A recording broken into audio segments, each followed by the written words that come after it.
Guys, it's been a long time na hiatus ako. Hiatus ako dito sa channel. So I'm back, Kuya Josh, of course, sa ating gaming laptop segment.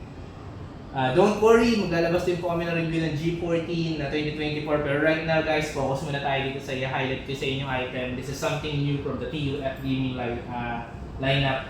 So guys, this is the TUF A14.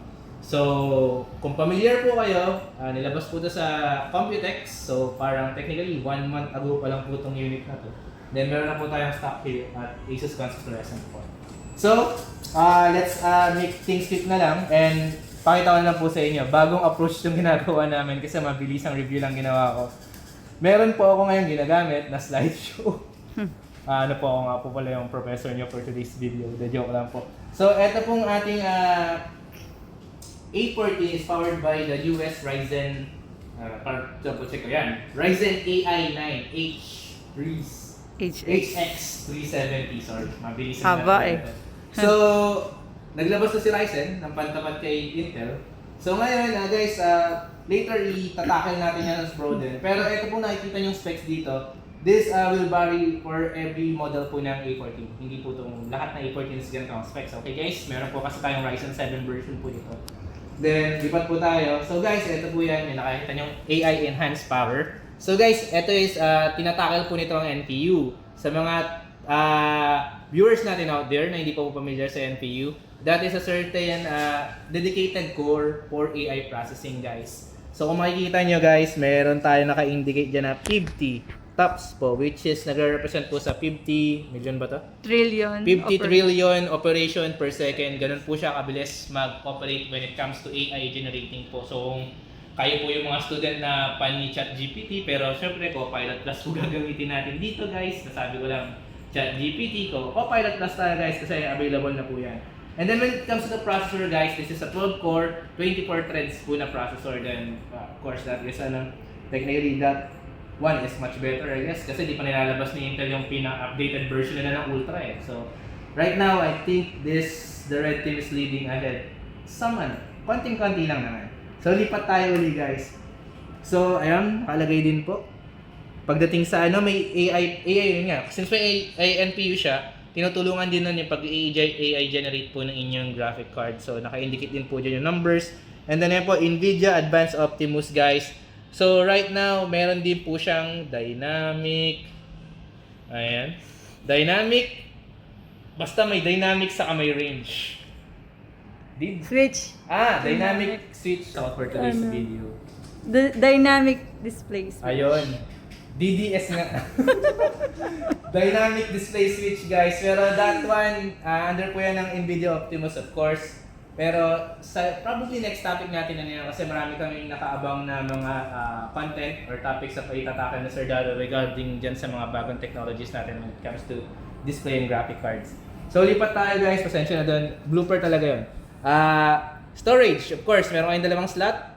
Then, ito is naka 1 terabyte na already. Then, pwede 2 terabyte. Pero kanina nga nakita nyo, pwede rin siya mag-handle ng 4 terabyte po. Na PCI 4. 2280 na pala yan. So, ayan siya. Then, after nyan guys, ito yung mga ports.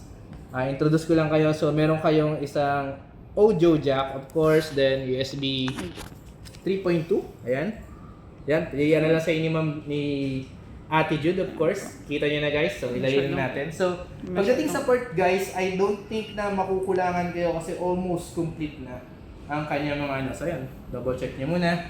So, dito sa side na to, you have your audio jack, isang 3.2 na Gen 2 Type A, then isang USB port Type C, support ng DisplayPort 2.1 with power delivery 3.0.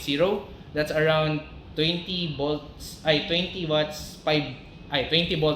ampere po ang kaya i-support niyan. HDMI 2.1 guys, and then of course, ang pinakabagong malabang binalik lang nila yan, Asus Slim Power Jack na rectangle, this one. Para hindi nyo na kailangan makipag-around sa Type-C nyo para sa Type-C charger. Then sa kabila naman, you have naman po kabila. Yung typical SD card reader po, Type-C rin po na may support sa display, and then yung 3.2 na USB. Ano po dyan sa kabila. Then, of course, since CTUF po to, kilala po to bilang sa military grade niya po. Ayan lang po, highlight din po natin. Military grade, kahit ganito na siyang kanipis, ano po rin po siya. Then, designed to move, of course.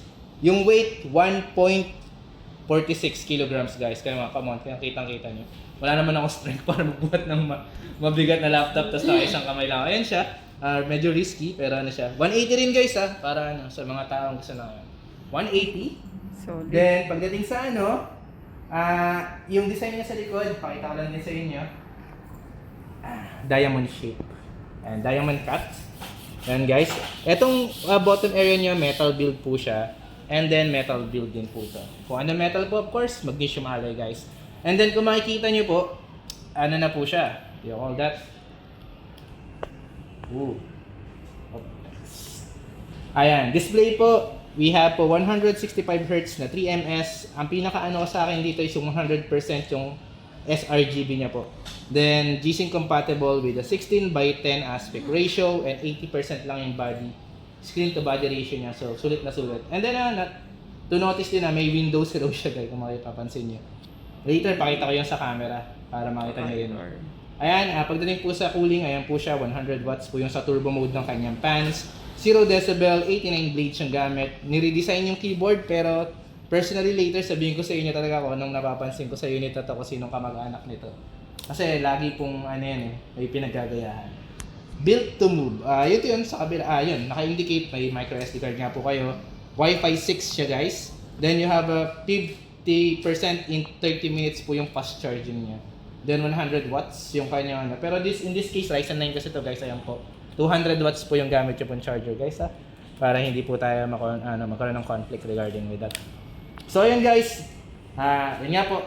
This is the TUF A14, this is the Ryzen AI 9 HX370 version po ng aming top A14. So guys yun, kasi dati problem po natin pagdating kay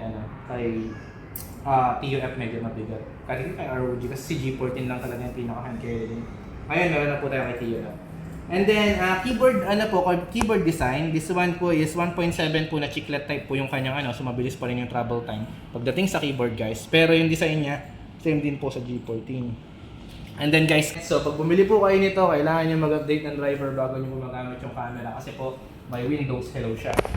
So don't worry yun nga po, ang camera niya po is 1080p po. So no problem, maganda po yung quality ng camera niya. Pero when it comes sa 180 pa rin. Ayan guys. Medyo jumble, pasensya na kayo kasi kababalik ko lang ulit sa pagbibigay ng review sa ating gaming laptops. Ito po ulit ang TUF A14 namin, so will I recommend it? Of course, kung wala po tayo, kung medyo short po tayo ng budget to purchase the G14 na Zephyrus sa 2024, you can consider this one. And then, probably i-reveal namin yung price niya after po ng second part ng video na to kasi i-disassemble po namin yung unit na to para makita niyo po yung upgrade path niya. Ayun lang guys, Kuya Josh from Kuda Tech. Ciao!